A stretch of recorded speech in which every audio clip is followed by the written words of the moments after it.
వక్ర గమనం చేత ఆయన ఇప్పుడు కుంభంలో ఉన్నారు. అది మనం మకరంలో ఉన్నట్టుగా భావించుకుని ఫలితాలు చెప్పుకోవాలి.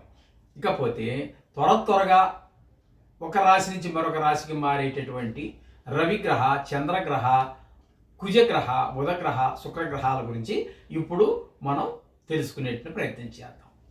ఇప్పుడు మేషరాశి వారికి కర్కాటకంలో రవి సంచారం జరుగుతోంది. అంటే మేషరాశి వారికి చతుర్థ స్థానంలో సంచారం జరుగుతోందండి. చతుర్థ స్థానంలో రవి సంచారము శుభ ఫలితాలను ఇవ్వజాలదండి. అంచేత ఇక్కడ మనకి ఏ విధమైన ఫలితాలు ఉంటాయి అంటే, ఆ 4వ స్థానం వల్ల మనకు వచ్చేటటువంటి సుఖాలు అంటే గృహ సౌఖ్యం కానీ, లేకపోతే కొంచెము రాజాశ్రయం అంటే గవర్నమెంట్ దగ్గర నుంచి ఏదైనా అప్లికేషన్ మీరు పెట్టుకున్నారు, ఏ రేషన్ కార్డుకో, పెన్షన్కో, వృద్ధాప్య పింఛనో ఏదో పెట్టుకున్నారు, లేకపోతే వికలాంగుల్లో సమ్మన్ ఏదో పెట్టుకున్నారు,